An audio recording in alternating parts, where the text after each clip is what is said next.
ನಮಸ್ತೆ ಕರ್ನಾಟಕ. ನಿನ್ನೆ ನಡೆದ ಒಂದು ಎಪಿಸೋಡ್ ಅಲ್ಲಿ ಗುಡ್ ನ್ಯೂಸ್ ಏನಂದ್ರೆ ವಾರದ ಕತೆ ನಮ್ಮ ಗಿಲ್ಲಿಯ ಜೊತೆ ಇತ್ತು. ಇನ್ನೊಂದೇನಂದ್ರೆ ನಿನ್ನೆ ನಡೆದ ಒಂದು ಎಪಿಸೋಡ್ ಅಲ್ಲಿ ಸಖತ್ತಾಗಿ ನೋಡೋಕೆ ತುಂಬಾ ಇಷ್ಟ ಆಯ್ತು. ಯಾಕಂದ್ರೆ ನಮ್ಮ ಗಿಲ್ಲಿ ಅವರು ನಿನ್ನೆ ಕಿಚ್ಚ ಸುದೀಪ್ ಸರ್ ಆಗಿದ್ರು. ಯಾಕಂದ್ರೆ ಕಿಚ್ಚ ಸುದೀಪ್ ಸರ್ ಮಾಡೋ ಆಕ್ಟಿಂಗ್ ಅವರೆಲ್ಲ ಸಖತ್ತಾಗಿ ಮಾಡಿದ್ರು. ಇನ್ನೊಂದೇನಂದ್ರೆ ನಮ್ಮ ಗಿಲ್ಲಿ ಅವರು ಕಾವ್ಯ ಆಗಿದ್ರು, ಮತ್ತೆ ಕಾವ್ಯ ಜಾಗದಲ್ಲಿ ನಮ್ಮ ಗಿಲ್ಲಿ ಆಗಿದ್ರು. ಸಖತ್ತಾಗಿ ಆಕ್ಟಿಂಗ್ ಮಾಡ್ತಾರೆ. ಹಾಗೆ ಮಾತಲ್ಲೇ ನಮ್ಮ ಗಿಲ್ಲಿ ಅವರು ಕಾವ್ಯ ಅವರಿಗೆ ಐ ಲವ್ ಯು ಅಂತ ಕೂಡ ಹೇಳ್ತಾರೆ. ಇನ್ನೊಂದೇನಂದ್ರೆ ಬಿಗ್ ಬಾಸ್ ಸ್ಟಾರ್ಟ್ ಆದಾಗ ನಾನು ಅನ್ಕೊಂಡಿದ್ದೆ ಕಾಕ್ರೋ ಸುದಿ ಅವರು ಸಖತ್ತಾಗಿ ಆಟ ಆಡ್ತಾರೆ, ಮತ್ತೆ ಬಿಗ್ ಬಾಸ್ ಕೂಡ ಗೆಲ್ಲೋ ಒಂದು 100% ಚಾನ್ಸ್ ಇದೆ ಅಂತ ಅನ್ಕೊಂಡಿದ್ದೆ.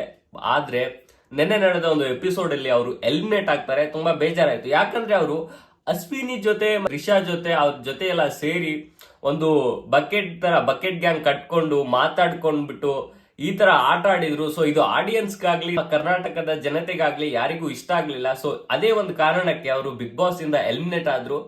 ಸೊ ಇನ್ನೊಂದೇನಂದ್ರೆ ನಮ್ಮ ರಘು ಅಣ್ಣನವರಿಗೆ ನೆನ್ನೆ ಕೇಳಿದ್ರು ಎಲಿಮಿನೇಟ್ ಮಾಡೋ ಒಂದು ಚಾನ್ಸ್ ಅಲ್ಲಿ ನೀವು ಕ್ಯಾಪ್ಟನ್ ಮಾಡ್ಬೇಕಾದ್ರೆ ಯಾರಿಗ್ ಮಾಡ್ಬೋದು ಅಂತ. ಅವಾಗ ಅವರು ಒಂದು ಒಳ್ಳೆತನದಿಂದ ಮಾಡಿದ್ರೆ ನಮ್ಮ ಜಾಗವನ್ನು ನಾನು ಗಿಲ್ಲಿಗೆ ಬಿಟ್ಕೊಡ್ತೀನಿ ಅಂತ ಹೇಳಿದ್ರು. ಇದೇ ಒಂದು ಒಳ್ಳೆ ಕಾರಣಕ್ಕೆ ನಮ್ಮ ಗಿಲ್ಲಿಯನ್ನು ಎಲ್ಲರೂ ಇಷ್ಟಪಡೋದು, ಅವನ ಒಂದು ಅರ್ಥ ಮಾಡ್ಕೊಂಡಿದಾರಲ್ಲ ಆ ಒಂದು ಜನಕ್ಕೆ ಮಾತ್ರ ನಮ್ಮ ಗಿಲ್ಲಿಯ ಮನಸ್ಸು ಅರ್ಥ ಆಗುತ್ತೆ. ಸೊ ಅದೇ ಕಾರಣಕ್ಕೆ ನಮ್ಮ ಗಿಲ್ಲಿ ಫ್ಯಾನ್ಸ್ ಈ ಒಂದು ವಿಡಿಯೋನ ಆದಷ್ಟು ಶೇರ್ ಮಾಡಿ ಜನಕ್ಕೆ. ಹಾಗೂ ಈ ಒಂದು ವಿಡಿಯೋ ಇಷ್ಟ ಆದ್ರೆ ಲೈಕ್ ಮಾಡಿ, ಹಾಗೂ ನಮ್ಮ ಪೇಜ್ ನ ಆದಷ್ಟು ಫಾಲೋ ಮಾಡಿ ಇನ್ಸ್ಟಾದಲ್ಲಿ. ಹಾಗೂ ಯಾರ್ಯಾರು ಸಬ್ಸ್ಕ್ರೈಬ್ ಮಾಡಿಲ್ಲ ಆದಷ್ಟು ಬೇಗ ಸಬ್ಸ್ಕ್ರೈಬ್ ಮಾಡಿ.